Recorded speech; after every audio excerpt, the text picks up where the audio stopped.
This is Arum Warren for IFL TV, proudly sponsored by Everlast. We're in New York, out of a huge card. Teofimo Lopez v George Kambosos Jr. live on DAZN this Saturday night from the Garden. I'm joined by Frank Smith. How much do you think this poster cost? Because it's massive, isn't it? I thought that's what you were going to say. Well, this fight cost a lot. Bloody huge. It's what were you going to say? How much do you think? I was actually said, how much do you think this is going to be a benefit to DAZN, this fight? Obviously, we know it's a one-off. We don't know what's going to happen with Teofimo moving forward, but yeah, he's got a huge following, so this is a big night for DAZN. Yeah, definitely. You know, DAZN are in a great place. Obviously, you know, we had last weekend. We had Munguia, the weekend with that on DAZN with Golden Boy. Last weekend, Andrade with a great performance against Jason Quigley. This weekend you got Teofimo, as you say, and then next weekend the big one, another big one with Devin Haney against Jojo Diaz. So, I think overall brilliant place to be, some great fights, and I think undeniably the best schedule in boxing across the year. What do you think DAZN can offer that perhaps Al and Bob with Fox, Showtime and ESPN respectively, they can't offer to American fighters and fighters fighting on DAZN? I think DAZN now have got a true dedicated base of boxing audience now. Teofimo's a great character, and one thing I've found as well with him is everything we've asked him to do, any media, any PR, he's done. He's brilliant at it. He's a true superstar. So he's a pleasure to work with. I think in terms of, like I say, with DAZN, they've got a great platform. They, like I say, have had huge fights now over the last 3-4 years, built up a great following, a great fan base as well, and I think they're in a really strong place and probably the strongest they've ever been. Do you feel like it's still catch up in terms of with Showtime, ESPN and Fox though? Yeah, but I think ultimately these people have been around for I can't even tell you how many years, but a lot. So of course, someone who's new to the game, it's going to take them a bit longer to get to those points. But they've got the workforce and the team behind them to deliver, keep delivering and growing as a business and a brand. So I think what they've done in 4 years in the US, maybe 3.5, is quite sensational. Should Teofimo and Devin come through the next fights? We know it's very tough fights with a pair of them. Surely there's going to be conversations about that fight, Frank. 100%. That's the fight everyone wants to make. We can crown a true undisputed lightweight champion, can't we? There's always going to be the argument around the WBC and WBC franchise. So yeah, no, that's definitely a fight we want to make. Both guys have got tough tests. Teofimo against Kambosos. We saw George Kambosos in against Lee Selby with a good win, and but from seeing what Teofimo can do, I think we obviously feel he's the favourite on Saturday night. And then Jojo Diaz Devin Haney fight is a real tough test as well. But it just shows, these guys. The good thing is with the sport now, they're willing to jump in with the best, and there's going to be no hiding, and hopefully the broadcast element doesn't stand in the way. We just want to make the best fights for our fighters. So that's a great fight if we can make it happen. You said Teofimo's been great in kind of doing stuff in terms of media and PR. Obviously, Top Rank will hold a lot of his kind of stuff that you need to use. How have they been in helping you push this fight? Yeah, you know what we do? We work really well with Top Rank. We got a great relationship with them. We've worked on many occasions in the past, whether that was Lomachenko against Luke Campbell, whether that was Kubrat Pulev against Anthony Joshua, tons of fights, and they got a great team there as well, and we get on very well with them. And that's ultimately what boxing needs. It needs people who want to work together. We're willing to work with everyone, whether that's Top Rank, whether that's Golden Boy, whether that's PBC. And, it's not always reciprocated, but, we just want to do what's right for the boxers and right for the sport, because ultimately if we can grow this sport of boxing and that be a fight on that platform or a fight on this platform, everyone's going to do their best to get the best fighters on their platform. But if we can, sometimes working together isn't such a bad thing. According to Dan Raphael, Golden Boy are going to sign an extension with DAZN, a 3-year deal. Your thoughts on that, Frank? I only read it earlier. I saw that news. Yeah, if it's correct, it's great news. It's great for the DAZN platform as well. Golden Boy have done a strong job, delivering. They've got some great fighters, whether that's Jamie Munguia, Virgil Ortiz. They've got a great stable of fighters. So, good for the DAZN platform if that's correct, because collectively our aim is to deliver for DAZN and keep growing the platform, keep growing subscribers. Let's go back to last weekend. Demetrious Andrade with a fantastic win against Quigley.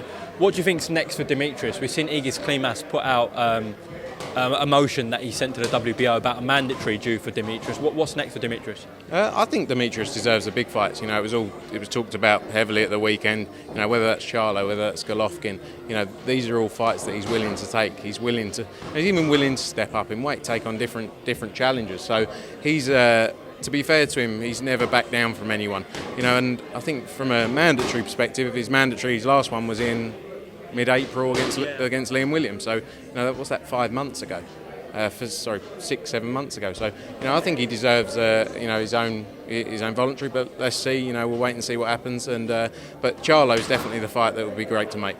Is that realistic, considering he's with PBC? It goes back to the point, doesn't it? If it makes sense for the sport and it's the best fighters available, then why shouldn't we do it? So let's see how that plays out. You guys would be happy if that went on Showtime? Yeah, I think we would. You know, I think ultimately we want the best opportunities for our fighters, and if he can go across there and beat Charlo and then come back, you know, he's an even bigger star. Also on the weekend, of course, in Las Vegas, we saw Terence Crawford retain his world title against Shawn Porter. So just your thoughts on Terence's win and also Shawn retiring? Yeah, good win. You know, I actually followed the fight across social media. I was out, so I didn't get to watch it. But you know, it was a great win for him. Terence, everyone knows how special of a fighter he is. You know, he's been doing it for years, hasn't he? All the way back to when he came over to fight Ricky Burns in Glasgow in, was that 2015 maybe? Long time. Yeah, a long time ago, maybe even before.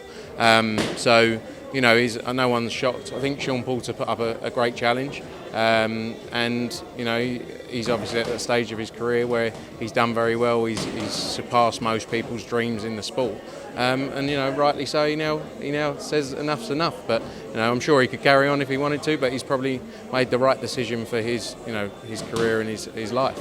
But Terence Crawford, as always, performed and did what he needed to do.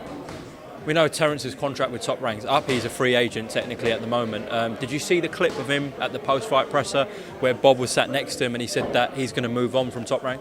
Yeah, I wasn't actually surprised because Bob would say the same thing sitting next to him as well. So it's not like you can be that shocked by it. You know, and he's, you know, ultimately that leaves him in a position to make the biggest fights for him. Whether that's on PBC, whether that's an offer, you know, on DAZN, whatever it is. And you know, Top Rank may come back and make an offer for him. You know, who knows? But I think he's shown where he belongs and his position in boxing. But now he just wants to go and make the biggest fights, and whether that is Errol Spence, you know, maybe that's something PBC would be interested in. Of course, Canelo's done this where he's got himself as a free agent. Do you think we're going to see more of this? Terence is essentially doing the same thing. He's saying to everyone, I'm going to see everyone's offer. He might even just remain a free agent for the rest of his career. Do you think we're going to see this more from fighters? Yeah, maybe. I think it's hard to compare anyone really to Canelo, because Canelo ultimately, every platform he goes on, every fight he has, he delivers huge numbers. You know, he's unrivaled as the #1 star in US boxing, and he will continue to do that. So he has a bit more flexibility than anyone else to go, right, I'm going to go and do this here and see what if they want to do this and they want to do that. You know, that may be a little bit tougher for other fighters because there might not always be the opportunities and the options there for them. But you know, I think for certain fighters that's definitely an option, just to jump around. You know. And just to close off with the heavyweight division, so we saw, of course, that Wyatt wasn't ordered to fight Fury. I spoke to Bob in Vegas about this last week, where he said the 80-20 split, if it was going to be ordered, was completely fair. Obviously, I'm guessing you and Eddie are singing from a different hymn sheet on that one. Is that in favour of Dillian? Of course not, Frank. No, look, you know, he's going to say everything he needs to say. Dillian's waited a long time for this opportunity, and he's been in some massive fights, and he's done. I think the big claim was around the money Tyson's earned, but you know, both guys have earned very good money over their careers, and you know, hopefully we see that fight happen, because Dillian does deserve that shot. When it comes to the splits, I'm sure that'll be an argument that the WBC will enjoy with everyone. Well, they have said they're going to make an offer to stage that fight. Do you think that's tongue-in-cheek? Do you actually believe they're going to offer Dillian Whyte, either whether it's in the States or in the UK, a deal to make that fight? We'll have to wait and see, don't we? You know, who knows? Maybe tomorrow it might change. Today it was something else. The next day, but let's see what happens. I think there's it's a massive fight, isn't it? Dillian Whyte against Tyson Fury. Dillian Whyte just wanted to win that WBC world title, whoever it was in against, and hopefully he gets his opportunities going there and do that.